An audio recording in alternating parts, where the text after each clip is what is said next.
Your mind is the most powerful weapon you have, and sometimes it can also be your worst enemy.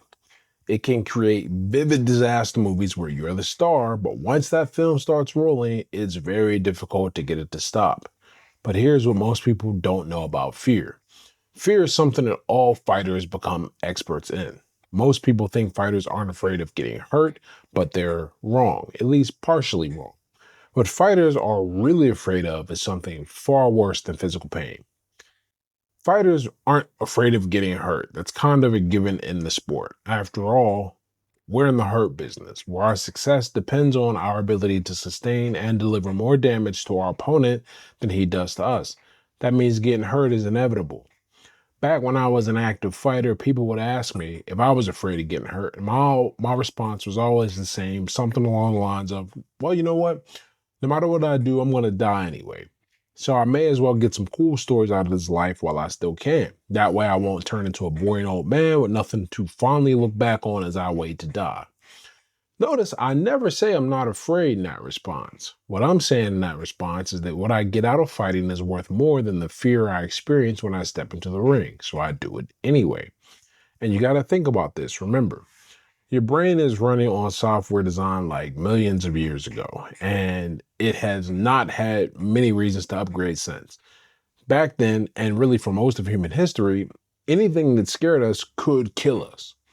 Today's world is a bit different and a lot safer, but your brain didn't get the update yet. Maybe it will, maybe it won't. But here's the wild part. To your brain, thinking about a threat and facing one are exactly the same thing. And this is potent. Occasionally, I'll receive a message from someone who's thinking about getting into boxing, but they're afraid of sustaining brain damage. And I tell them that in that case, if they're afraid of getting hurt, this probably isn't the activity for them if they're already scared and worried. Now, that doesn't mean that they can't conquer that fear one day. But if they're already afraid of getting hurt, fighting isn't for them any more than becoming a pilot is for somebody who's already afraid of flying. When I first started boxing as an amateur, I used to have nightmares the week leading up to the match. And it was always about the same thing.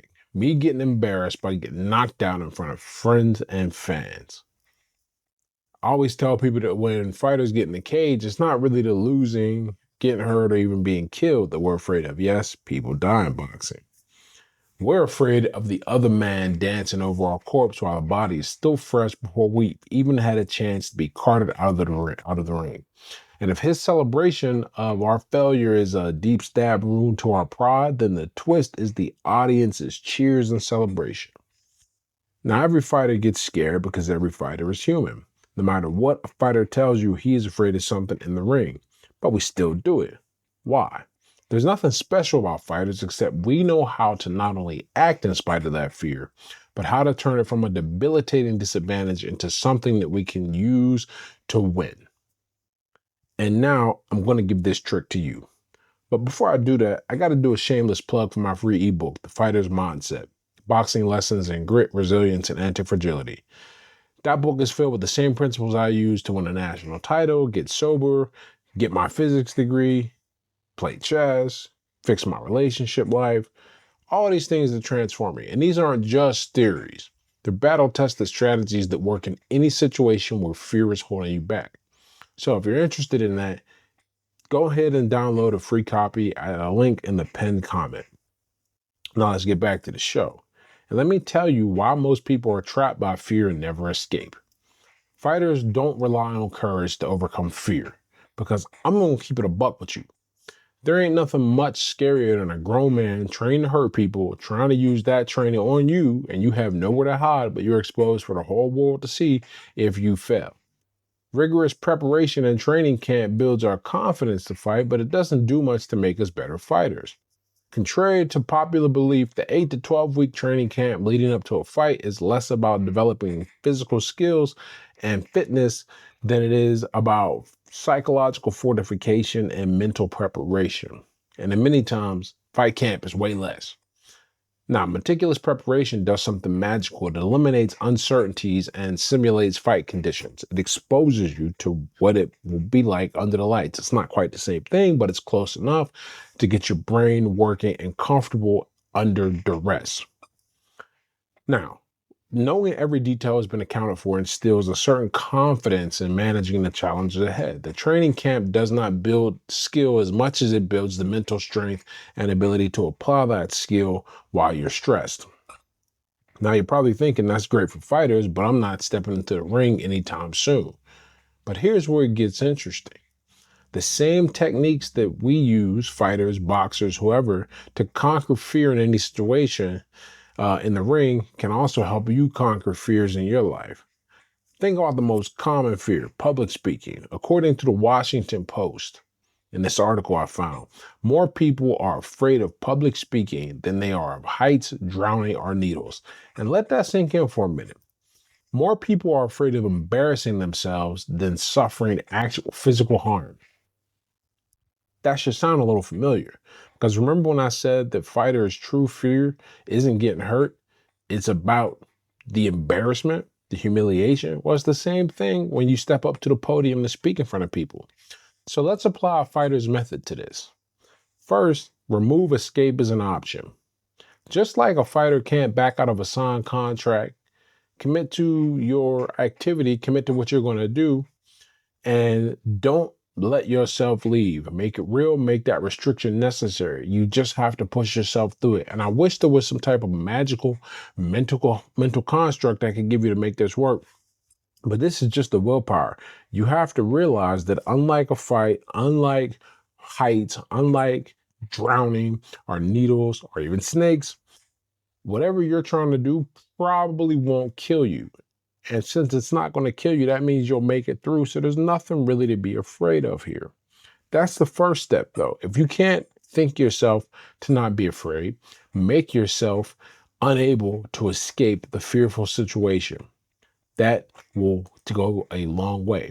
The second step, focus on what you can control. What can you control in this situation? You can't control the other people. You can't control the reaction. You can't control the weather. You can't control anything outside of you. You can control your preparation. You can control your breathing. You can control how you deliver the speech in the example. You can control how you move forward. Notice what's not on that list, though. You can't control anything else out of you. Just like when I fought, I couldn't control my opponent. And I couldn't control how the audience would respond to the things they would say or the heckling that would come. It's no different for anything you're trying to face. And when you accept that, it's really liberating.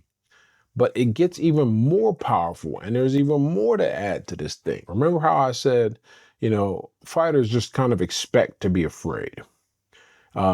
They know it's just their body's way of reacting to the fact that there's something important to prepare for. It's a big situation. You got something coming up for it. It's like those butterflies you feel when you ask a girl out or when you're about to speak on stage. You got to understand that's not weakness. That's your body giving you an edge. It's telling you, let's get ready. Let's get ramped up. Let's get ready to go. The same stress hormones that make you feel that way are the same ones that are going to allow you to be sharper and execute better and not forget things. But you got to lean into it. You got to lean into that fear because that fear is going to drive you, and not the emotion of fear specifically, but the side effects of it, the butterflies, the wobbly legs, the empty stomach, the dry mouth. You got to look at that stuff as a positive, that something good is about to happen. At the very least, you're going to be put in a situation to make your life better. So think about any goal that scares you for a moment. Asking somebody out, making a career change, starting a new business, starting a new gym routine, giving a speech. Those feelings that you feel, that trepidation, that's not telling you to stop.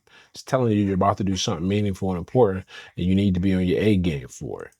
It's telling you quite literally that you need to do this. And that's how you got to start interpreting those signs, that it's a sign that you need to do it. Okay? Because here's the truth. You're never going to be completely fearless. And that's really a good thing, because if you stop being afraid, well, you stop being cautious, and maybe you make stupid decisions. Maybe you don't train as hard. You don't prepare as hard. You don't take it as seriously. The goal is not to eliminate fear. The goal is to make it work for you. Remember, great fighters don't succeed because they're not afraid. They succeed because they understand something that most people don't.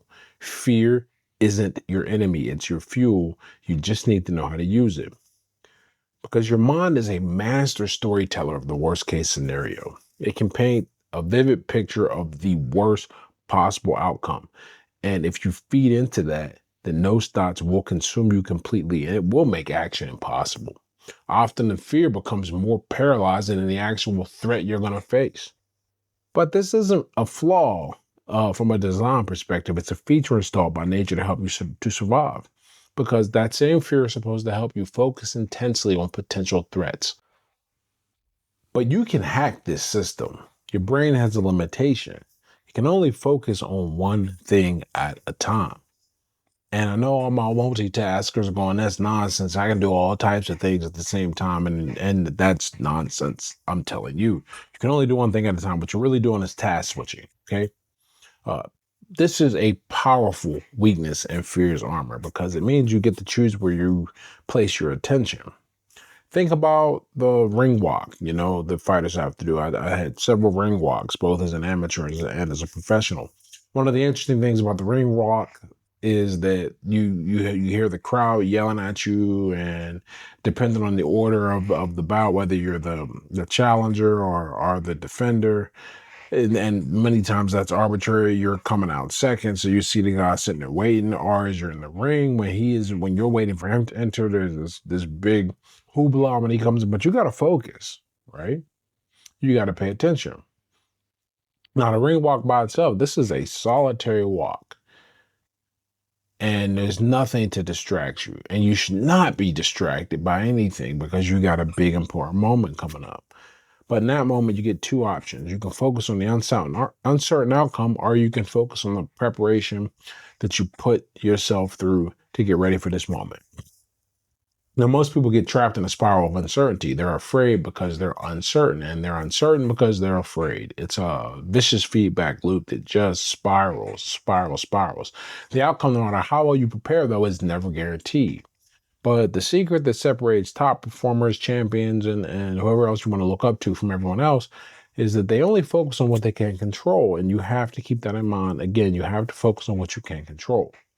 When you shift your focus to these things that you can't control, then all of a sudden your mind becomes too busy to entertain the possibility of failure. This isn't just for fight psychology. This is a lesson for life. It's a blueprint for facing any fear that you face. You got to focus on the process, not the outcome. But this is just a video from a lowly boxer. What do I know, right? But in this video right here, I break down Miyamoto Musashi's approach at Great Samurai and how he talks about dealing with fear, anxieties, and phobias in his one-page document, The Dokudo. He's also famous for the Book of Five Rings, but you should still check out that video right here if you're looking for more to get your anxiety and your fears and your phobias in check. Catch you in the next video.